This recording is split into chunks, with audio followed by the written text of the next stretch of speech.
दोस्तों, संघर्ष की रात भले ही लंबी और अंधेरी हो, लेकिन सफलता की कश्ती सुबह आती जरूर है। जब तुम पैदा हुए थे तो तुम रोए थे, जबकि पूरी दुनिया ने जश्न मनाया था। अपना जीवन ऐसे जियो कि तुम्हारी मौत पर पूरी दुनिया रोए और तुम जश्न मनाओ।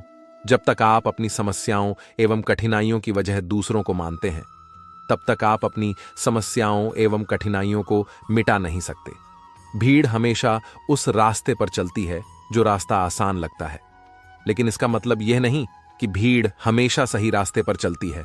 अपने रास्ते स्वयं चुनिए, क्योंकि आपको आपसे बेहतर और कोई नहीं जानता। इस दुनिया में असंभव कुछ भी नहीं।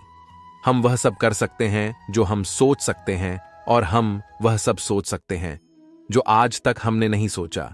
बीच रास्ते से लौटने का कोई लाभ नहीं, क्योंकि लौटने पर आपको उतनी ही दूरी तय करनी पड़ेगी जितनी दूरी तय करने पर आप लक्ष्य तक पहुंच सकते हैं। सफलता हमारा परिचय दुनिया को करवाती है और असफलता हमें दुनिया का परिचय करवाती है।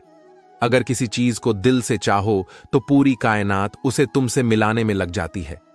महानता कभी न गिरने में नहीं, बल्कि हर बार गिरकर उठ जाने में है। अगर आप समय पर अपनी गलतियों को स्वीकार नहीं करते हैं, तो आप एक और गलती कर बैठते हैं। आप अपनी गलतियों से तभी सीख सकते हैं जब आप अपनी गलतियों को स्वीकार करते हैं। अगर आप उन बातों एवं परिस्थितियों की वजह से चिंतित हो जाते हैं जो आपके नियंत्रण में नहीं है, तो इसका परिणाम समय की बर्बादी एवं भविष्य में पछतावा है। ब्रह्मांड की सारी शक्तियां पहले से हमारी हैं। वह हम ही हैं जो अपनी आंखों पर हाथ रख लेते हैं और फिर रोते हैं कि कितना अंधकार है। हम चाहे तो अपने आत्मविश्वास और मेहनत के बल पर अपना भाग्य खुद लिख सकते हैं। और अगर हमको अपना भाग्य लिखना नहीं आता, तो परिस्थितियां हमारा भाग्य लिख देंगी। सपने वह नहीं है जो हम नींद में देखते हैं, सपने वह है जो हमको नींद नहीं आने देते। आप यह नहीं कह सकते कि आपके पास समय नहीं है, क्योंकि आपको भी दिन में उतना ही समय मिलता है जितना समय महान एवं सफल लोगों को मिलता है। मुसीबतों से भागना नई मुसीबतों को निमंत्रण देने के समान है। जीवन में समय समय पर चुनौतियों एवं मुसीबतों का सामना करना पड़ता है, और यही जीवन का सत्य है। एक शांत समुद्र में नाविक कभी भी कुशल नहीं बन पाता। विश्वास में वह शक्ति है जिससे उजड़ी हुई दुनिया में प्रकाश लाया जा सकता है। विश्वास पत्थर को भगवान बना सकता है, और अविश्वास भगवान के बनाए इंसान को पत्थर दिल बना सकता है। दूर से हमें आगे के सभी रास्ते बंद नजर आते हैं, क्योंकि सफलता के रास्ते हमारे लिए तभी खुलते हैं जब हम उसके बिल्कुल करीब पहुंच जाते हैं। जीवन में कठिनाइयां हमें बर्बाद करने नहीं आती है, बल्कि यह हमारी छुपे हुए सामर्थ्य और शक्तियों को बाहर निकालने में हमारी मदद करती है। कठिनाइयों को यह जान लेने दो कि आप उससे भी ज्यादा कठिन हो। किसी डिग्री का ना होना दरअसल फायदेमंद है। अगर आप इंजीनियर या डॉक्टर हैं, तब आप एक ही काम कर सकते हैं, पर यदि आपके पास कोई डिग्री नहीं है तो आप कुछ भी कर सकते हैं। अपने सपनों को जिंदा रखिए। अगर आपके सपनों की चिंगारी बुझ गई है, तो इसका मतलब यह है कि आपने जीते जी आत्महत्या कर ली है। बारिश के दौरान सारे पक्षी आश्रय की तलाश करते हैं, लेकिन बाज बादलों के ऊपर उड़कर बारिश को ही नजरअंदाज कर देते हैं। समस्याएं सभी की हैं, लेकिन आपका नजरिया इनमें विभिन्नता पैदा करता है। हर छोटा बदलाव बड़ी कामयाबी का हिस्सा होता है। जीतने वाला ही नहीं, बल्कि कहां पर हारना है, यह जानने वाला भी महान होता है। जो बदलता है वह आगे बढ़ता है। लक्ष्य हासिल की इच्छा का अनुमान इसी बात से लगा रहा है कि लक्ष्य ना मिलने से जो रात रात भर बेचैनी होगी, हमें उस बेचैनी से भी प्यार है। अपने मन को नियंत्रित करो, इससे पहले कि मन आपको नियंत्रित करे। कमजोर लोग बदला लेते हैं, शक्तिशाली लोग माफ कर देते हैं, बुद्धिमान लोग नजरअंदाज कर देते हैं। आपका समय सीमित है, इसीलिए इसे किसी और की जिंदगी जीकर व्यर्थ मत करो। जब एक ही झोंक पर दोबारा नहीं हंसते, तो एक ही दुख पर भी दोबारा परेशान नहीं होना चाहिए। सफल वह है जो अपने दुश्मनों पर नहीं, बल्कि अपनी इच्छाओं पर विजय पा लेता है। जीवन में जब भी हम खराब दौड़ से गुजरते हैं, तो मन में यह विचार जरूर आता है कि परमात्मा मेरी परेशानियां देखता क्यों नहीं है, मेरी परेशानियां दूर क्यों नहीं करता। लेकिन सुख दुख तो हमारे जीवन का हिस्सा है। जीवन है तो परेशानियां भी होंगी। सफलता उसे मिलती है जो हार के बाद भी कभी नहीं हारता। जब आपकी मेहनत आपके सपनों से मिलती है तो वह सिर्फ एक ताकत नहीं बल्कि एक आत्मविश्वास भी बन जाती है। आपकी सोच ही आपके जीवन को बदल सकती है, क्योंकि आप वह बनते हैं जिसे आप सोचते हैं। समय के साथ बदलना हमारी मजबूती है और मजबूती ही सफलता की कुंजी है। जिंदगी का असली मजा उसी काम में है जिसे हम पसंद करते हैं और समर्पण से उसे करने में है। असफलता का मतलब है फिर से प्रयास करना होता है, लेकिन इस बार अलग तरीके से। अगर आपके सपने बड़े नहीं हैं तो आपकी आदतें बदल दो, क्योंकि की आदतें सपनों को हकीकत में बदल सकती हैं। सफलता का सीधा सफर कभी कभी जरूरी है, लेकिन वह मिलती जाती है जब आप हार नहीं मानते। अगर आप किसी के साथ टकराएंगे तो आप गिर सकते हैं, लेकिन इसमें कोई बात नहीं है, क्योंकि गिर कर ही हम सीखते हैं और फिर उठते हैं।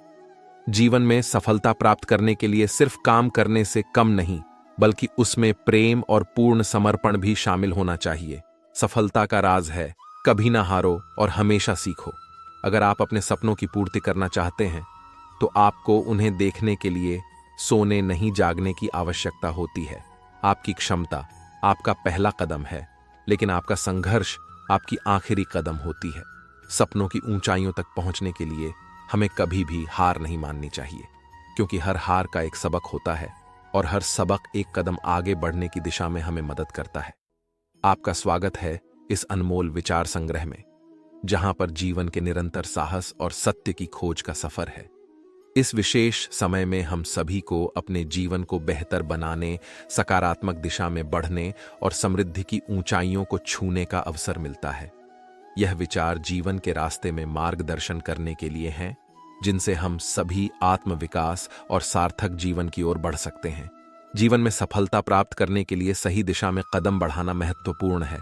सफलता वहां है जहां संघर्ष और संघर्ष होता है, लेकिन हार नहीं मानी जाती। सत्य और ईमानदारी, जीवन में सच्चाई और ईमानदारी का पालन करना हमें अद्भुत आत्मविकास का मार्ग दिखाता है। यह एक सजीव और सार्थक जीवन की ओर बढ़ने का सिर्फ तरीका है। समर्पण और उत्साह, जीवन में सफलता प्राप्त करने के लिए समर्पण और उत्साह बहुत आवश्यक है। किसी भी क्षेत्र में सफलता प्राप्त करने के लिए हमें अपने लक्ष्यों के प्रति पूरी तरह समर्पित रहना चाहिए। सहयोग और समर्थन, हमें अपने जीवन में सहयोग और समर्थन की महत्वपूर्ण को समझना चाहिए। दूसरों की मदद करना और उनके साथ सहयोग करना हमें एक और दृष्टिकोण देने में मदद करता है और समृद्धि की ऊंचाइयों की दिशा में बढ़ता है। सकारात्मक सोच और आत्मविश्वास, सकारात्मक सोच और आत्मविश्वास हमें किसी भी परिस्थिति में सहारा देते हैं। जीवन में आने वाली चुनौतियों को स्वीकार करने की क्षमता हमें अगले कदमों की ओर बढ़ने में मदद करती है। समय का मूल्य, समय अनमोल है और इसे सही तरीके से प्रबंधन करना हमारी सफलता के लिए महत्वपूर्ण है।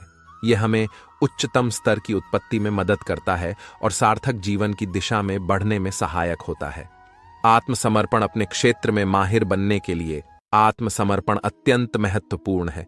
इसके लिए हमें अपने लक्ष्यों के प्रति प्रतिपूर्ण आत्मसमर्पण के साथ काम करना होता है। प्रेरणा और संघर्ष, जीवन में आगे बढ़ने के लिए प्रेरणा और संघर्ष दोनों ही आवश्यक है। किसी भी परिस्थिति में हार नहीं मानना और संघर्ष की स्वीकृति करना हमें आगे बढ़ने में मदद करता है। प्रेम और समर्थन, प्रेम और समर्थन जीवन को सुंदर बनाने के लिए आवश्यक है। इससे हम अपने आत्मविकास में मदद करते हैं और दूसरों के साथ अच्छे रिश्तों को बनाए रखते हैं। प्रकृति से संबंध, प्रकृति के साथ संबंध बनाए रखना जीवन को संतुलित बनाए रखने में मदद करता है।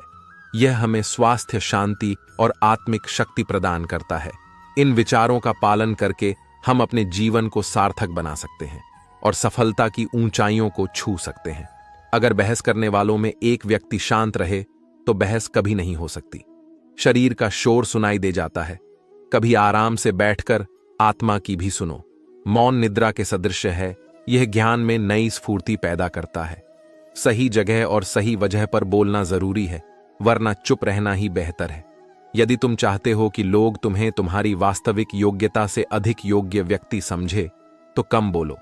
बुद्धिमानी की बात कहने की अपेक्षा बुद्धिमान प्रतीत होना अधिक आसान है। करीबा तेरी आंखों में देख लूं, खुद को बहुत दिनों से आईना नहीं देखा। मैंने कब और कहां मौन रहना है। अगर इंसान यह सीख ले तो उसके जीवन की आधी समस्याएं अपने आप खत्म हो जाएंगी। बहुत से लोग जिंदगी से परेशान होकर मौन का चादर ओढ़ लेते हैं, लेकिन उनके अंदर बहुत ज्यादा शोर होता है। तुम अच्छे में अच्छा, तो यहां बुरा कौन है?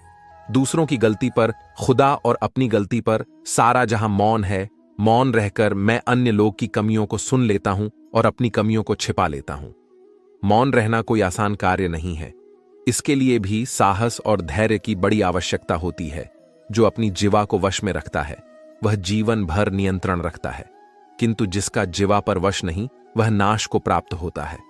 मौन क्रोध का दमन करने में व्यक्ति की जितनी सहायता करता है उतना अन्य कोई नहीं सहायता करता है। मुझे कभी इसका नहीं हुआ कि मैं मौन क्यों रहा, परंतु इसका खेद अनेक बार हुआ कि मैं बोल क्यों पड़ा। महान एकांत के बिना कोई भी गंभीर काम संभव नहीं है। अब मेरे सभी शिक्षक मौन को छोड़कर मर चुके हैं। समय और मौन आज सबसे शानदार चीजें हैं। मुख शांत हो पर मन अशांत हो, यह मौन काल्पनिक मौन है, वास्तविक मौन नहीं। मौन और दृढ़ विश्वास, यही तुम्हारी सबसे बड़ी शक्ति है। चींटियों से अच्छा उपदेश कोई नहीं देता, क्योंकि वह मौन रहती है। सभी पीड़ा इस तथ्य से आती है कि वे एक शांत कमरे में अकेले नहीं बैठ सकते। जब मौन झूठ हो तो चुप रहना आसान नहीं है। मैंने लंबे समय से माना है कि चुप्पी नुकसान का उपाय है, मौन खाली नहीं है, यह उत्तरों से भरा है। जब आप अकेले होते हैं तो आप नाराज नहीं हो सकते। अनुभव हमें सिखाता है कि मौन लोगों को सबसे ज्यादा डराता है। सत्य दुख देता है, लेकिन मौन मार देता है। कोई फर्क नहीं पड़ता कि कैसे बेतुका है, लोग अपनी आत्मा का सामना करने से बचने के लिए कुछ भी करेंगे। मौन रहकर आप कई समस्याओं से दूर रह सकते हैं। विधाता ने मौन को अज्ञानता का आवरण बनाया है। यह ज्ञानियों की सभा में अज्ञानियों का आभूषण है। मौन में शब्दों की अपेक्षा अधिक वाक शक्ति होती है। अगर आप दूसरों के विचारों पर नियंत्रण पाना चाहते हैं तो सर्वप्रथम अपने विचारों पर नियंत्रण करिए। अपने विचारों पर नियंत्रण करने का सबसे आसान तरीका है कम बोलना या मौन रहना। इस दुनिया में वह इंसान सबसे ज्यादा सुखी और समृद्ध होता है जो क्रोध आने पर खुद को मौन रख सके। दुनिया है गोल, शायद मैं तेरे लायक नहीं हूं। कोशिश जब भी करता हूं बताऊं तुझे अपने दिल की बात, तभी तुझे खोने का डर लगता है और मैं मौन हो जाता हूं। जिंदगी खूबसूरत है जब तक एक खामोश मूरत है, सुन्नी होकर। दिल की बात तो मौन की जरूरत है। जिन्हें आपको गलत ही समझना है वो लोग आपके मौन का भी गलत अर्थ निकाल ही लेंगे। विधाता की अदालत में वकालत बड़ी न्यारी है। खामोश रहिए, कर्म कीजिए, सबका मुकदमा जारी है। यदि किसी प्रश्न का उत्तर आपको पता नहीं है तो ऐसे में मौन रहना ही बुद्धिमानी है। कभी मौन रहकर देखो, इससे भी चमत्कार होता है। सही और जरूरत भर जो बोलते हैं लड़कियों को अक्सर उन्हीं से प्यार होता है। कुछ लोग मौन रहकर भी सब कह देते हैं, कुछ लोग सब बोलकर भी कुछ नहीं कह पाते हैं। इतना मत बोलिए कि लोग चुप होने का इंतजार करें, बल्कि इतना बोलकर चुप हो जाइए कि लोग दोबारा बोलने का इंतजार करें। मौन से दोस्ती करें। इन अनमोल विचारों को अपने जीवन में शामिल करके हम सफलता की सीढ़ियों को चढ़ने के लिए सजग बनते हैं। यह विचार हमें जीवन को नए आयामों से देखने के लिए प्रेरित करते हैं और सकारात्मक दृष्टिकोण से हर कदम पर आगे बढ़ने की प्रेरणा प्रदान करते हैं। अच्छा करने की क्षमता हमें महान बनाती है, क्योंकि हम जो करते हैं वह हमारे स्वभाव को दर्शाता है। आपकी मेहनत कभी भी बेहतर नहीं होती, लेकिन आपकी ईमानदारी कभी भी बेहतर हो सकती है। जिंदगी के हर मोड़ पर आपको एक नया सीखने का अवसर मिलता है, इसलिए कभी भी हार नहीं मानना। सफलता वही है जो आप चाहते हैं, जबकि असफलता वह है जो आपको बर्दाश्त करना पड़ता है। जब आप आत्मविश्वास से भरा होते हैं तो कोई भी कठिनाई आपकी मात्रा बनती है। कभी कभी सफलता का सबसे बड़ा रहस्य यही होता है कि आप वही काम करते हैं जो आपको खुशी देता है। सपने वही नहीं होते जो हम सोते समय देखते हैं, बल्कि सपने वही होते हैं जो हमें सोने नहीं देते। सफलता का राज है कड़ी मेहनत, सही दिशा और कभी नहीं हारना। जीवन में हमेशा आगे बढ़ने के लिए तैयार रहना, क्योंकि जो आपको रोकता है वही आपको मजबूत बनाता है। अगर आप अपने लक्ष्यों की प्राप्ति के लिए कठिनाइयों से घिरे हैं तो समझो कि आप सही रास्ते पर हैं। सफलता की ऊंचाइयों तक पहुंचने के लिए आपको आत्मनियंत्रण और समर्पण की आवश्यकता है। अगर आपके पास संघर्ष और समर्थन है तो आप हर मुश्किल को पार कर सकते हैं। अगर आप सच्चे दिल से किसी चीज की इच्छा करते हैं तो पूरी दुनिया आपको उसे प्राप्त करने में मदद करती है। जीवन में समस्याएं आती रहेंगी, लेकिन हर समस्या एक नई सीख से भरी होती है। अपने सपनों की पूर्ति के लिए कभी भी हार नहीं मानना, क्योंकि असली विजय उसमें है जो दिल से चाहते हैं। इन प्रेरणादायक उदाहरणों को अपने जीवन में शामिल करके आप अपने लक्ष्यों की प्राप्ति में मदद कर सकते हैं और हर पर आगे बढ़ने के लिए प्रेरित हो सकते हैं। यह उदाहरण आपको सकारात्मक सोच और सशक्त बनाए रखने में मदद करेंगे। साहस वह अद्भुत शक्ति है जो हमें अपने सपनों की ऊंचाइयों तक पहुंचने के लिए आगे बढ़ने का साहस देता है। जीवन का सच यह है कि जब आप अपने मन को नियंत्रित करते हैं और अपने सपनों की पूर्ति के लिए कठिनाइयों का सामना करते हैं, तो आप असली सफलता की ऊंचाइयों को छू सकते हैं। साहस उस रास्ते की पहचान करना है जो सफलता की ओर जाता है। जब आपको सभी आंतरिक संघर्षों के बावजूद अग्रसर होना है, जब जीवन की चुनौतियों और विघ्नों का सामना करना पड़ता है, तो साहस ही हमें मजबूती और स्थायी की दिशा में आगे बढ़ने के लिए शक्ति प्रदान करता है। असफलता का दुख सिर्फ तब होता है जब हम साहस खो देते हैं। जीवन की हर दहलीज पर हमें अपनी क्षमताओं को परा करने का साहस रखना चाहिए। साहस वह आग है जो हमें निर्भीक होकर अपने लक्ष्यों की प्राप्ति के लिए आगे बढ़ने का साहस देता है। जीवन के सफर में सीधा रास्ता कभी कभी सबसे कठिन होता है, लेकिन साहस और समर्पण से हम हर मुश्किल को पार कर सकते हैं। साहस से भरा हुआ जीवन हमें अपने सपनों को हकीकत में बदलने का आदान प्रदान करता है। जब आप साहस और आत्मविश्वास के साथ काम करते हैं तो आप जीवन की हर मुश्किल को परास्त कर सकते हैं। धैर्य और साहस के साथ हम अपने लक्ष्यों की प्राप्ति में सफल हो सकते हैं, चाहे रास्ता कितना भी कठिन क्यों ना हो। जीवन को एक अद्वितीय सफलता यात्रा बनाने के लिए हमें साहस, समर्पण और सकारात्मक सोच का सही मिश्रण बनाए रखना होगा। साहस से भरपूर जीवन वहां से शुरू होता है जहां हम अपनी आसमानी ऊंचाइयों की ओर बढ़ने का निर्णय करते हैं। साहस उस आग की तरह है जो हमें अपने सपनों को प्रेरित करने के लिए उत्साहित करता है, चाहे रास्ता कितना भी कठिन क्यों ना हो। आज के दिन में हर व्यक्ति को चाहिए कि वह अपने आत्मविश्वास को बढ़ाए। चलिए जानते हैं एक कहानी से। यह कहानी एक छोटे से गांव की है जहां के लोग साधना में मग्न रहते थे। गांव का नाम रामपुर था और यह काफी सुरक्षित और शांतिपूर्ण था। लेकिन इस गांव के एक युवक नामक आरव ने अपने आत्मविश्वास और सपनों के साथ कई मुश्किलों का सामना किया। आरव का सपना था कि वह एक दिन बड़ा आदमी बनेगा और अपने गांव का नाम रोशन करेंगे।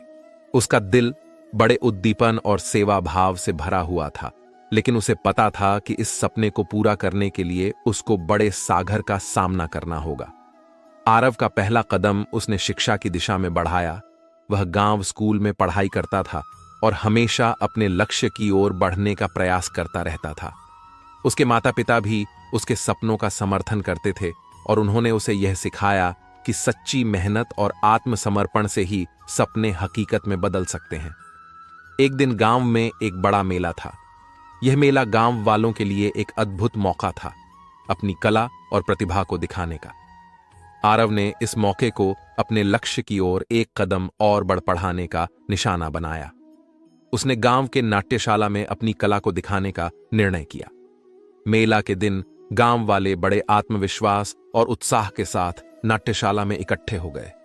आरव ने अपनी कला के माध्यम से लोगों को चौंका दिया। उसकी प्रस्तुति ने मेला के आयोजकों को भी चौंका दिया और उन्होंने उसे एक स्वर्ण पुरस्कार से नवाजा।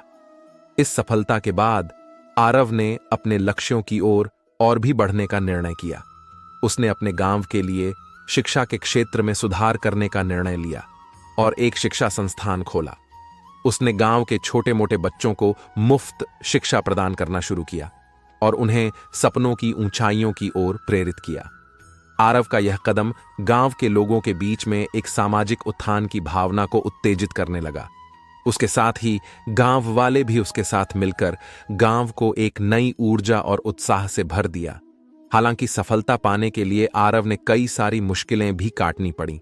उसने अपने सपनों की पूर्ति के लिए कई रातें जागते हुए भी बीरबल की तरह समस्याओं का समाधान निकालते हुए अपनी मंजिल की ओर कदम बढ़ाए। एक दिन एक बड़ी समस्या उसके सामने आई। उसके गांव में पानी की कमी हो गई थी और यह समस्या गांव वालों के लिए काफी कठिनाइयों का कारण बन गई थी। लेकिन आरव ने इस समस्या का समाधान निकालने का निर्णय किया। उसने गांव के बच्चों को एकत्र करके उन्हें पानी से जुड़े उपायों के बारे में सोचने के लिए कहा। बच्चों ने मिलकर कारगर उपाय का सुझाव दिया।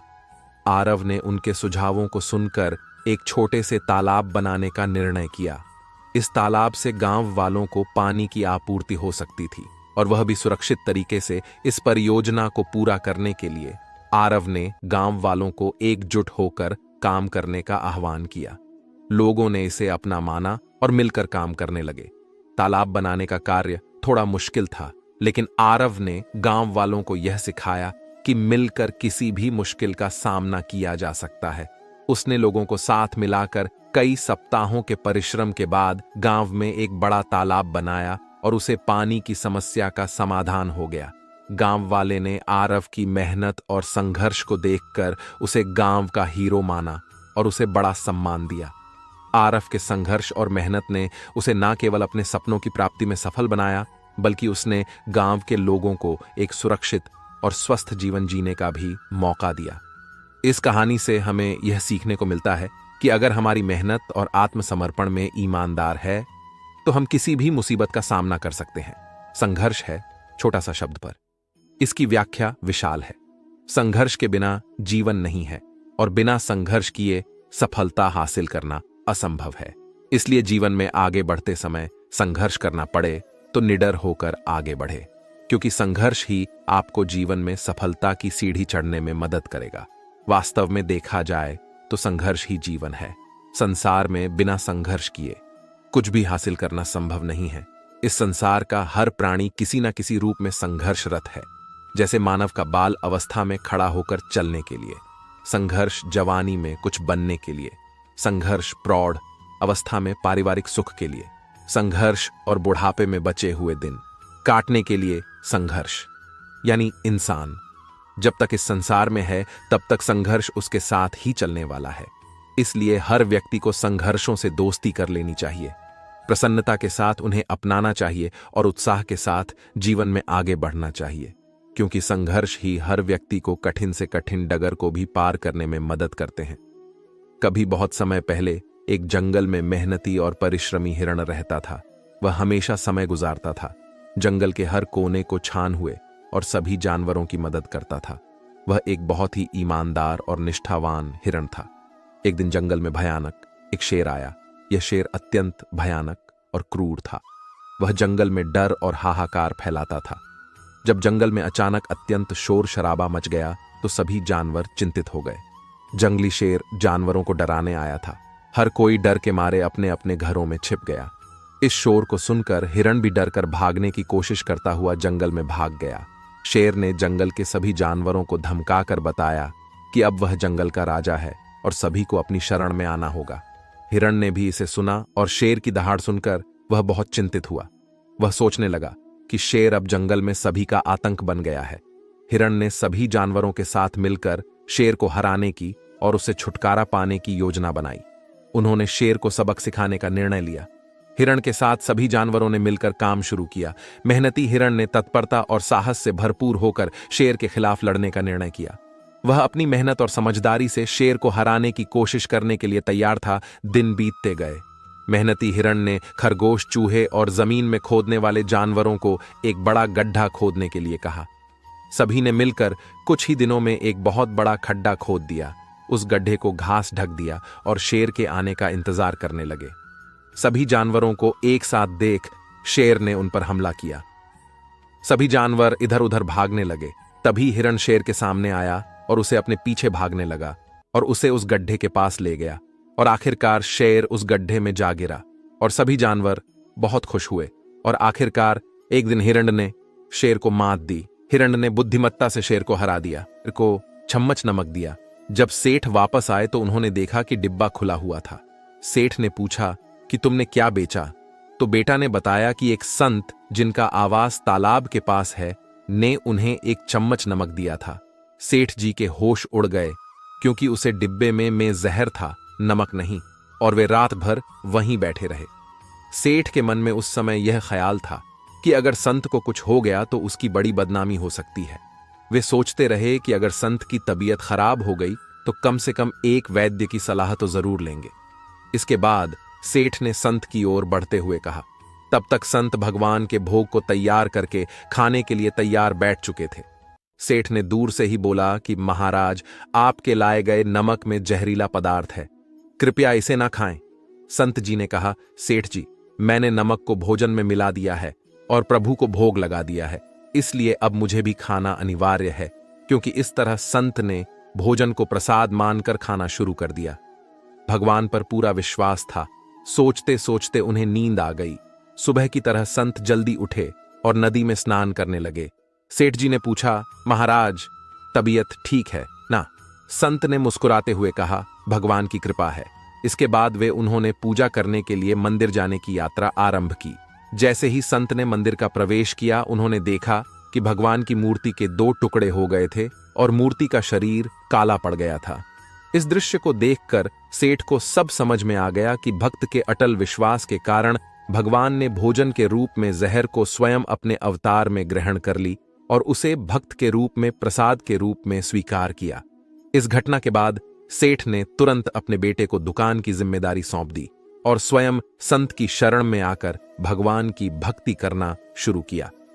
इस चमत्कार के कारण यह कहानी भगवान की चमत्कार की कहानी के नाम से प्रचलित हुई। भगवान पर विश्वास की सत्य कहानी से सीख मिलती है कि भगवान पर अटूट विश्वास होना चाहिए। भगवान पर विश्वास की सत्य कहानी से शिक्षा मिलती है कि भगवान का जो सच्चा भक्त होता, उसके सर पर भगवान का हमेशा हाथ होता है। भक्त और भगवान की सच्ची घटना का अनुभव एक सच्चे भक्त को ही हो सकता है। कहानी से सीखने मिलता है कि जीवन में निस्व प्रेम भगवान पर करना है, जिससे ईश्वर प्रेम बना रहेगा। बुद्धि सबके पास है, अब चालाकी दिखाना है या ईमानदारी, ये तो हमारे संस्कारों पर निर्भर करता है। लेकिन चालाकी 4 दिन ही चमकती है और ईमानदारी जिंदगी भरी चमकती रहती है। अपनी आर्थिक स्थिति को राज्य रखना चाहिए। अगर आपकी स्थिति अच्छी है तो लोग आपसे उधार मांगने लगेंगे, और अगर आपकी आर्थिक स्थिति बुरी है तो आपको सम्मान नहीं देंगे और आपका साथ नहीं देंगे। इसलिए सुख और दुख को अपने तक ही रखना चाहिए। फलों से सीखें, नमक लगने पर भी स्वाद बढ़ाते हैं, और एक इंसान है जो मीठा खाने पर भी जहर ही उबलता है। अपने अंदर इतना गुरु जरूर होना चाहिए कि लोग आपको गिरा हुआ ना समझे। मनुष्य जन्म लेता है तो उसके पास सांसें तो होती है, पर कोई नाम नहीं होता। जब मृत्यु होती है तो उसके पास नाम तो होता है, पर सांसें नहीं होती। इसी सांस और नाम के बीच की यात्रा को जीवन कहते हैं। ना किसी के अभाव में जिए, ना किसी के प्रभाव में जिए। यह जिंदगी है आपकी, अपने स्वभाव में जिए। आप हमेशा यह सोचते हो कि किसी को बुरा ना लग जाए, और क्या कभी यह सोचा है कि किसी के बात का आपको भी बुरा लग सकता है? अक्सर मजाक का सहारा लेकर लोग दिल की बात कह जाते हैं। जिंदगी में अगर कुछ हासिल करना है तो अपना पूरा ध्यान और अपनी पूरी शक्ति उसी पर लगा दें। विश्वास रखना, आपको वह चीज जरूर मिलेगी। औकात से बड़े दिखावे इंसान को कर्जे में डूबा देते हैं। मैंने देखा है, ये आलम जमाने में लोग बहुत जल्दी थक जाते हैं रिश्ते निभाने में रावण की जिंदगी से। एक बात तो सीखी है, भाई हो या दोस्त, अपने राज अपने तक ही रखना चाहिए। तुम उसके लिए शोक करते हो जो शोक करने के योग्य नहीं है, पर फिर भी जान की बातें करते हो। बुद्धिमान व्यक्ति ना जीवित और ना ही मृत व्यक्ति के लिए शोक करते हैं। तुम अपनी पीड़ा के लिए संसार को दोष मत दो, अपने मन को समझाओ।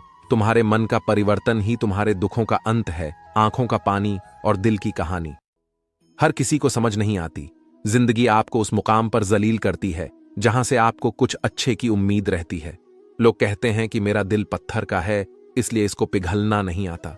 अब मैं क्या कहूं हूं कि क्या आता है और क्या नहीं आता। बस मुझे मौसम की तरह बदलना नहीं आता। घमंडी के लिए कोई ईश्वर नहीं होता, इशाल इंसान का कोई पड़ोसी नहीं होता, और क्रोधी इंसान का कोई मित्र नहीं होता। गलत फहमी जिससे है उसी से बात करो। दूसरों से करोगे तो बातें बढ़ सकती हैं, जीत भी काफी लगती है। अगर कोई बधाई देने वाला आपके साथ ना हो, दर्द बताकर बदनाम हो जाओ। इससे अच्छा है मुस्कुराकर खामोश हो जाओ। कहाँ हारती है औरतें, उन्हें तो हराया जाता है। अरे लोग क्या कहेंगे, उन्हें यह कहकर डराया जाता है। क्या लूटेगा जमाना खुशियां हमारी?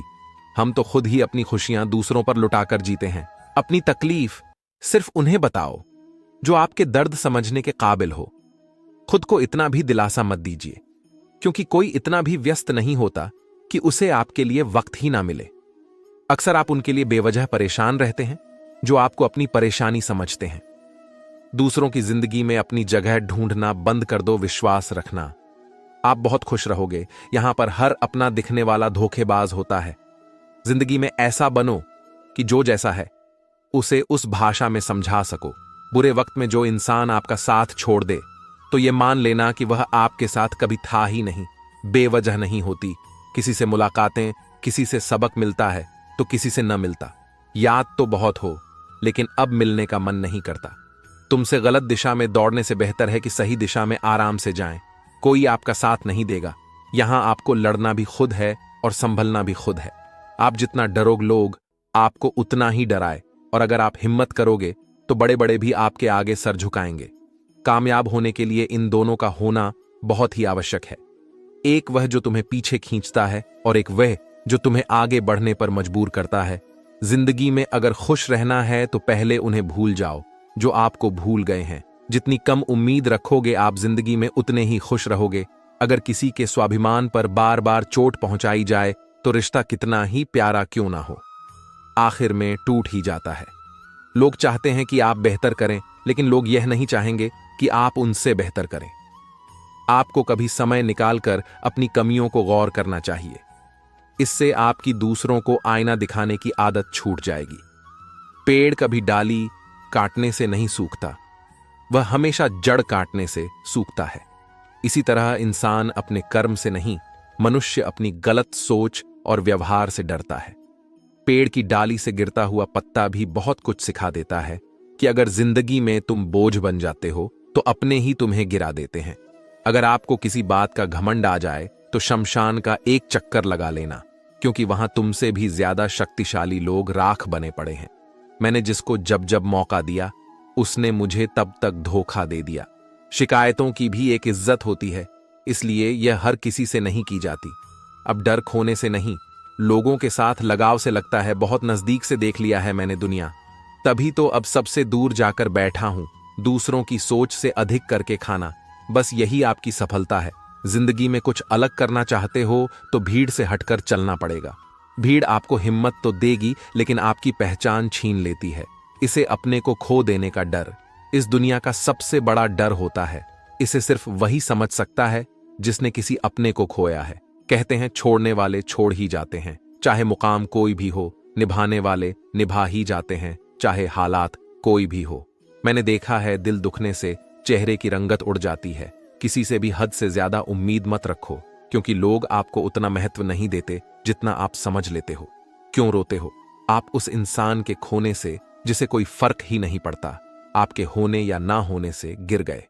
कुछ लोग मेरी नजरों से अपनी क्रूर हरकतों की वजह से बहुत महंगा पड़ गया। कुछ सस्ते लोगों पर भरोसा करना आंखों में छुपा हुआ दर्द बता देते हैं कि दिल नहीं भरोसा टूटा है। अकेले छोड़ने वालों को यह बताना जरूरी है कि खुद के लिए ही अकेले काफी हैं। मन का दुख शरीर के दुख से कई गुना ज्यादा तकलीफ पहुंचाता है। हमेशा अपने मन को प्रसन्न रखो। इस दुनिया में अगर जीना है तो थोड़ा सा मतलबी बनना सीखो। यहां धोखे में देर नहीं लगती। ये जो लोग हमें नीचे गिराने में लगे हैं रिश्तों में, ये सब हमारे अपने और सगे हैं। रिश्ता सिर्फ वही कायम रहता है जिसमें दोनों एक दूसरे को खोने से डरते हैं। जहां चार लोग बैठकर आपस में मजे लेकर किसी और की बुराई करते हैं, यकीन मानिए आपके वहां से जाते ही आपकी भी बुराई शुरू हो जाती है। अपना दर्द सबको ना बताएं, क्योंकि सबके घर में मरहम नहीं होता है, मगर नमक हर एक घर में होता है। जहर का भी अपना हिसाब है। मरने के लिए थोड़ा सा पीना पड़ता है, पर जिंदगी जीने के लिए बहुत सारा पीना पड़ता है। पूरे समुद्र का पानी भी एक जहाज को नहीं डूबा सकता जब तक जहाज के अंदर पानी ना आने लगे। इसी तरह दुनिया का कोई भी नकारात्मक विचार आपको नीचे नहीं गिरा सकता जब तक आप उसे अपने अंदर ना आने दें। कैलेंडर हमेशा तारीख को बदलता है, लेकिन एक दिन ऐसी तारीख आती है जो कैलेंडर को ही बदल देती है। बहुत मुश्किल नहीं है जिंदगी की सच्चाई को समझना। जैसे तराजू पर हम दूसरों को तोलते हैं, उस पर हमें खुद बैठकर देखना चाहिए। कर्म का फल व्यक्ति को उसी तरह ढूंढ लेता है जैसे कोई बछड़ा सैकड़ों गायों के बीच अपनी मां को ढूंढ लेता है। मैं सभी जीवों में विद्यमान हूं। मैं चींटी में भी विद्यमान हूं और हाथी में भी विद्यमान हूं। व्यक्ति कर्म करने से कभी छुटकारा नहीं पा सकता है, इसलिए तुम्हें हमेशा कर्म करते रहना चाहिए, क्योंकि कर्म के बिना तुम्हारे शरीर का निर्वाह भी नहीं हो सकता है। मन शरीर का हिस्सा है। सुख दुख का एहसास करना आत्मा का नहीं, शरीर का काम है। मान अपमान, लाभ हानि, गम और खुशी सब मन का खेल है। मैं हमेशा तुम्हारे साथ और तुम्हारे आसपास रहता हूं, चाहे तुम कुछ भी कर रहे हो। मनुष्य उसके लिए शोक करता है जो शोक करने के योग्य नहीं है, और फिर भी ज्ञान की बातें करते हो। बुद्धिमान व्यक्ति ना जीवित और ना ही मृत व्यक्ति के लिए शोक करते हैं। मोहग्रस्त होकर अपने कर्तव्य पद से हट जाना मूर्खता है, क्योंकि इससे ना तो तुम्हें स्वर्ग की प्राप्ति होगी और ना ही तुम्हारी कीर्ति बढ़ेगी। निर्बलता अवश्य ईश्वर देता है, परंतु मर्यादा मनुष्य का मन खुद निर्माण करता है। विषयों का चिंतन करने से विषयों की आसक्ति होती है, आसक्ति से इच्छा उत्पन्न होती है और इच्छा से क्रोध होता है, क्रोध से सम्मोहन और अविवेक उत्पन्न होता है। अमीर बनने के लिए एक एक क्षण संग्रह करना पड़ता है, किंतु अमर बनने के लिए एक एक कण बांटना पड़ता है। जन्म लेने वाले के लिए मृत्यु उतनी ही निश्चित है जितना कि मृत होने वाले के लिए जन्म लेना। इसलिए जो अपरिहार्य है उस पर शोक मत करो। क्रोध से भ्रम पैदा होता है, भ्रम से बुद्धि व्यग्र होती है, और जब बुद्धि व्यग्र होती है तब तर्क नष्ट हो जाता है। जब तर्क नष्ट होता है तब व्यक्ति का पतन हो जाता है। धर्म युद्ध में कोई भी व्यक्ति निष्पक्ष नहीं रह सकता है। धर्म युद्ध में जो धर्म के साथ नहीं खड़ा है, इसका अर्थ है वह अधर्म का साथ दे रहा है, वह अधर्म के साथ खड़ा है। अगर कोई मनुष्य हमारे साथ बुरा कर रहा है तो उसे करने दो, यह उसका कर्म है और समय उसके कर्म का फल उसे जरूर देगा। लेकिन हमें कभी भी किसी के साथ बुरा नहीं करना चाहिए, क्योंकि यही हमारा धर्म है। इच्छा पूरी नहीं होती तो क्रोध बढ़ता है और इच्छा पूरी होती है तो लोभ बढ़ता है। इसलिए जीवन की हर स्थिति में धैर्य बनाए रखना। किसी गांव में एक चरवाहा था। वह अन्य किसानों के पशु एकत्र कर जंगल में ले जाकर चराता, दिन भर उनकी देखभाल करता और शाम के समय सबके पशु उनकी पशुशाला में पहुंचा देता। इस काम के बदले जो अनाज और पैसे मिलते उससे अपना परिवार पालता। एक बार सावन के महीने में लगातार बारिश हुई, इस कारण वह मवेशियों को चराने के लिए नहीं ले जा सका। कोई दूसरा काम ना होने से मन उचाट हो रहा था। घर में बैठे बैठे ऊब गया तो मंदिर में चला गया। वहां पंडित पोथी खोले भागवत कथा बांच रहा था। चरवाहा मन लगाकर कथा सुनता रहा। पंडित ने कृष्ण के गोपाल रूप का वर्णन कर बताया कि किस तरह वे ग्वाल बालों के साथ जंगल में जाकर पशु चराते रहे। चरवाहे ने घर आकर कथा में सुनी बातों को सोचा तो उसे लगा, मैंने अब तक जीवन व्यर्थ गंवा दिया। क्यों ना मैं वृंदावन जाकर भगवान कृष्ण की गाय चराऊं, इससे मुझे भगवान की कृपा मिलेगी और भगवान को जंगल जंगल भटकना नहीं पड़ेगा। अगले दिन उसने किसी से पूछा कि वृंदावन किस दिशा में है, और गमछे में सत्तू बांधकर कंधे पर चादर लपेटकर लाठी लेकर वृंदावन के लिए निकल पड़ा। कुछ घंटे चलने के बाद एक शहर में पहुंचा।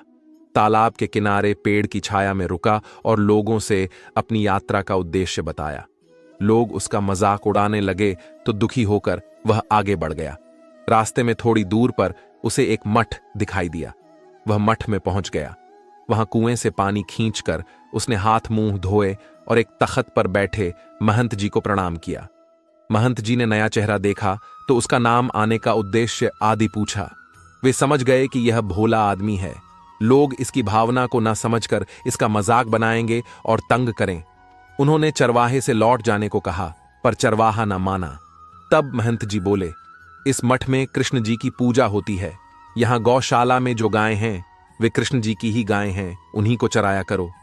चरवाहे ने हामी भर दी। वह मठ की गायों को कृष्ण जी की गाय मानकर चराता और उनका बहुत ध्यान रखता। उसके रहने और भोजन की व्यवस्था मठ में ही हो गई। एक दिन मठ भंडारा था। चरवा ने जाते समय भोजन पाया तो महंत जी ने कहा, तुम गाय लेकर चराने चलो, जाओ, मैं किसी के हाथ से तुम्हारा भोजन भिजवा दूंगा। चरवाहा महंत जी का कहना मानकर गायों को लेकर चला गया। मठ में उस दिन बहुत से भक्त आए। महंत जी उनके साथ लगातार बातचीत में व्यस्त रहे। चरवाहे को भोजन भिजवाने का उन्हें ख्याल ही ना रहा। इधर दोपहर में चरवाहे को भूख लगी। पहले तो पानी पीकर भूख भगा चाय, पर कुछ देर बाद फिर भूख ने जोर मारा। उसने कृष्ण जी का ध्यान किया। प्रभु, तुम्हारी ही गाय चरा रहा हूं, तुम मुझे भूखा रखोगे? क्या तुम यही चाहते हो? तो मैं भूखा रह लूंगा, लेकिन लोग तुम्हारी बदनामी करेंगे कि तुम कैसे भगवान हो, जो अपने चरवाहे का पेट भी नहीं भर सकते। यह सोचते हुए वह मन मसोस कर बैठा रहा। उसकी आंख लग गई। कुछ देर बाद उसे आहट मिली कि एक आदमी आया जिसके हाथ में एक पोटली थी। रहे चरवाहे ने समझा महंत जी ने भोजन भिजवाया है। उसने आंखें मूंदे मूंदे ही नाराजगी के स्वर में कहा, सिरहाने रख दो। वह आदमी चरवाहे के सिरहाने पोटली रखकर चला गया। भूख ने फिर जोर मारा तो चरवाहे ने पोटली से निकालकर भोजन किया और पशुओं को एकत्र करने लगा। शाम होने पर रोज की तरह पशुओं के साथ हाथ में थैला लिए मठ पहुंचा। महंत जी ने देखा तो उन्हें याद आया कि इसके लिए भोजन था, भूल गए। ये बेचारा भूखा रह गया। उन्होंने अपनी भूल पर पछताते हुए चरवाहे से कहा, बेटा, कामकाज में फंसक भोजन भेजना भूल ही गया। आओ जल्दी से हाथ मुंह धोकर पहले प्रसाद पालो। चरवाहे ने यह सुना तो बोला कि महाराज, आप अब भूल कर गए हो। आपने भोजन भिजवा तो दिया था। आज तो भोजन बहुत ही स्वादिष्ट था। मैंने जी भरकर जीमा महंत जी को लगा। यह नाराजगी में झूठ कहां रहा है? उन्होंने पूछा, भोजन काहे में था? चरवाहे ने पोटली दे दी। महंत जी ने पोटली खोलकर देखा। भगवान को पहनाए अंग वस्त्र में वही बर्तन थे जिनमें वे भगवान को भोग लगाते थे। मंदिर में जाकर देखा तो जिन बर्तनों में भोग लगाया था, अब वे और अंग वस्त्र वहां नहीं थे। महंत जी की बुद्धि चकरा गई। कुछ देर सोचते रहे तो बात समझ में आई। महंत जी आसन छोड़कर दौड़े और चरवाहे के पैरों पड़ गए। चरवाहा हक्का बक्का था कि महंत जी को क्या हो गया है। महंत जी को उठाते हुए चरवाहे ने कहा, महाराज, हमें पाप लग है। आप ठहरे, बामन तिस पे महंत, मोए चरणन की धूल दे दो महंत। और चरवाहा को एक दूसरे के पैर छूने की कोशिश करते देख बच्चे ताली बजाकर नाचने लगे। चरवाहे से कहा, मैं मेहनत ही करता रह गया, आज तक प्रभु की झलक भी ना मिली। तुम धन्य हो, धन्य है तुम्हारी भाव भक्ति, जिसके वश में स्वयं त्रिलोकीनाथ अपना नैवेद्य लेकर तुम्हें खिलाने गए। महंत जी ने चरवाहे को भगवान की पूजा आदि का कार्य सौंपा और आप गाय चराने जाने लगे। तभी से लगा भगत के बस में है भगवान। जीवन में कभी निराश नहीं होना चाहिए, क्योंकि कमजोर आपका वक़्त होता है, आप नहीं। वह सब कुछ करो जो तुम्हें करना है, लेकिन लालच से नहीं, अहंकार से नहीं, वासना से नहीं, ईर्ष्या से नहीं, बल्कि प्रेम, करुणा, नम्रता और भक्ति के साथ। जिस इंसान के चारों तरफ नकारात्मक लोग रहते हैं, उस इंसान का मंजिल से भटक जाना तय है। बुरे कर्म करने नहीं पड़ते, हो जाते हैं, और अच्छे कर्म होते नहीं, करने पड़ते हैं। राधा ने श्री कृष्ण से पूछा, प्यार का असली मतलब क्या होता है? श्री कृष्णा ने हंसकर कहा, जहां मतलब होता है वहां प्यार ही कहां होता है। जीवन में कभी मौका मिले तो किसी के लिए सारथी बनना स्वार्थी नहीं। असली खुशी की कुंजी यही है कि अपने मन से इच्छाओं के बोझ को हल्का कर दो, अपना दिल अपने काम पर लगाओ, इसके इनाम या परिणाम पर नहीं। अगर आप किसी को छोटा देख रहे हो तो आप उसे या तो दूर से देख रहे हो, या तो अपने भीतर के अहंकार से युद्ध हो, या जीवन सफलता केवल 3 शस्त्रों से प्राप्त होती है, धर्म, धैर्य और साहस। सब कुछ करो जो तुम्हें करना है, लेकिन लालच, अहंकार, वासना या ईर्ष्या से नहीं, बल्कि प्रेम, करुणा, नम्रता और भक्ति से। जो कुछ हुआ अच्छे के लिए हुआ, जो हो रहा है अच्छे के लिए हो रहा है, जो होगा वह भी अच्छे के लिए ही होगा। जिस इंसान के चारों तरफ नकारात्मक लोग रहते हैं, उस इंसान का मंजिल से भटक जाना तय है। अपने अनिवार्य कर्तव्य का पालन करें, क्योंकि क्रिया वास्तव में निष्क्रियता से बेहतर है। कल की फिक्र मत करो, जिस ईश्वर ने आज तक संभाला है वह आगे भी संभाल लेगा। श्री कृष्ण जी कहते हैं, कठिन समय में समझदार व्यक्ति रास्ते खोजते हैं और कायर व्यक्ति बहाने हैं। कृष्णा, तेरे सिवा कहां मिलता है? कोई समझने वाला जो भी मिलता है बस समझाकर ही चला जाता है। श्री कृष्ण कहते हैं, अगर तुम्हें किसी ने दुख दिया है तो बुरा मत मानना, क्योंकि लोग उसी पेड़ पर पत्थर मारते हैं जिस पेड़ पर ज्यादा मीठे फल होते हैं। अहंकार तब उत्पन्न होता है जब हम भूल जाते हैं कि प्रशंसा हमारी नहीं, हमारे गुणों की जा रही है। जो मन को नियंत्रित नहीं करते, मन उन्हें नियंत्रित कर लेता है और उनके लिए वह शत्रु के समान कार्य करता है। एक हद तक टूट जाने के बाद इंसान अपने हक में आए खुशियां भी ठुकरा देता है। जिन्होंने आपको कष्ट दिया है, कष्ट तो उन्हें भी मिलेगा, और विश्वास रखना आपको यह देखने का मौका भी मिलेगा। अपना वह होता है जो किसी और के लिए आपको नजरअंदाज ना करें। अगर किसी की कदर करनी है तो जीते जी करो। अर्थी उठाते वक्त तो नफरत करने वाले भी रो पड़ते हैं। चुपचाप सहते रहो तो आप अच्छे हो, और अगर आप बोल पड़े तो आपसे बुरा कोई भी नहीं है। हर रिश्ते की अपनी अपनी सीमाएं होती हैं, लेकिन जब बात आत्मसम्मान की हो तो वहां रिश्ते को खत्म कर देना ही सही होता है। सहारे इंसान को खोखला कर देते हैं और उम्मीदें इंसान को कमजोर कर देती हैं। इसीलिए अपने दम पर जीना शुरू करो, क्योंकि आपसे अच्छा साथी और हमदर्द आपका और कोई नहीं हो सकता। किस्मत और अपनों का कोई भरोसा नहीं है, ये दोनों कभी भी पलट सकते हैं। नरम दिल के लोग जल्दी रो पड़ते हैं, जल्दी रूठ जाते हैं, फिर जल्दी मान भी जाते हैं। मैंने सुना है कि ऐसे लोग रब को बहुत पसंद आते हैं। उम्मीद करना गलत नहीं होता, पर हमसे गलती यह होती है कि हम गलत लोगों से उम्मीद लगा बैठते हैं। शब्द का भी एक अपना स्वाद है। बोलने से पहले खुद छक लेना चाहिए। अगर खुद को अच्छा ना लगे तो दूसरों को कैसे अच्छा लगेगा। दिल तो अभी भी जिंदा है, वह सब फीलिंग मर गई हैं। कर दिया आजाद उनको जो हमारे दिल में रहकर ख्वाब किसी और के देखते थे। जिस इंसान ने दुख में खुश रहना सीख लिया, समझ लेना कि उस इंसान की जिंदगी हो चुकी है। जिंदगी में आप मुस्कुराना सीख लो, रोना तो लोग सीखा ही देंगे। वह लोग आखिर में छूट ही जाते हैं जिनसे हम हद से ज्यादा जुड़ जाते हैं। जिस दिन आप किसी को अपनी आदत बना लेते हो, उस दिन से वह इंसान तुम्हें कभी भी बर्बाद कर सकता है। इश्क इतना ही करें जिंदगी में कि आपकी सेल्फ रिस्पेक्ट का मजाक ना बने। माना मोहब्बत जरूरी है, लेकिन इन सब से ज्यादा कभी भी नहीं। खूबसूरत होना जरूरी नहीं, लेकिन किसी के लिए री होना बहुत खूबसूरत होता है। अगर आप शरीर को कोई घाव देते हैं तो चलेगा, लेकिन आत्मसम्मान पर खरोंच बिल्कुल भी बर्दाश्त नहीं है। खुलकर जीना हो तो कभी किसी पर मत मरना। यह मोहब्बत का नया दौर है, जहां आज आपको वहां कल कोई और है। जिंदगी मोह से शुरू होती है और मोह भंग होने पर खत्म होती है। श्री कृष्ण भगवान विष्णु के 8वें अवतार हैं। उनका जन्म अधर्म के नाश और धर्म की स्थापना के लिए हुआ था। जब पृथ्वी पर कंस और अन्य पापियों के अत्याचार बहुत अधिक बढ़ गए तो श्री कृष्ण ने अवतार लेकर सभी पापियों का संहार किया। श्री कृष्ण ने जब कंस का वध कर दिया तो जरासंध उनका विरोधी बन गया, क्योंकि कंस की दोनों पत्नियां जरासंध की पुत्रियां थीं। कंस के वध के पश्चात उसकी दोनों पत्नियां, जिनके नाम अस्थि और प्राप्ति थे, वह अपने पिता जरासंध के पास चली गई। कंस के वध का समाचार सुनकर जरासंध आग बबूला हो गया और उसने मथुरा पर आक्रमण करने के लिए अपने मित्र राज्यों को एकत्रित किया। सभी ने मिलकर मथुरा पर आक्रमण कर दिया। श्री कृष्ण और बलराम ने जरासंध की सारी सेना का संहार कर दिया। जब अकेला जरासंध बच रह गया तो बलराम जी जैसे ही उसे पकड़ने लगे, श्री कृष्ण ने उन्हें रोक दिया। श्री कृष्ण ने कहा, बलराम भैया, अभी इसका वध मत करो। यह ऐसे ही दुष्टों की सेना इकट्ठी कर लाता रहेगा और हम उसे समाप्त करते रहेंगे। इस तरह से पृथ्वी पर पापियों का भार कम होता रहेगा। पापियों के नाश के लिए ही तो हमने अवतार लिया है। यह बात सुनकर बलराम जी ने जरासंध को छोड़ दिया। इस तरह जरासंध ने कुछ समय के अंतराल में 17 बार मथुरा पर आक्रमण किया, लेकिन मथुरा को श्री कृष्ण का संरक्षण प्राप्त था, इसलिए जरासंध को हर बार हार कर लौटना पड़ता।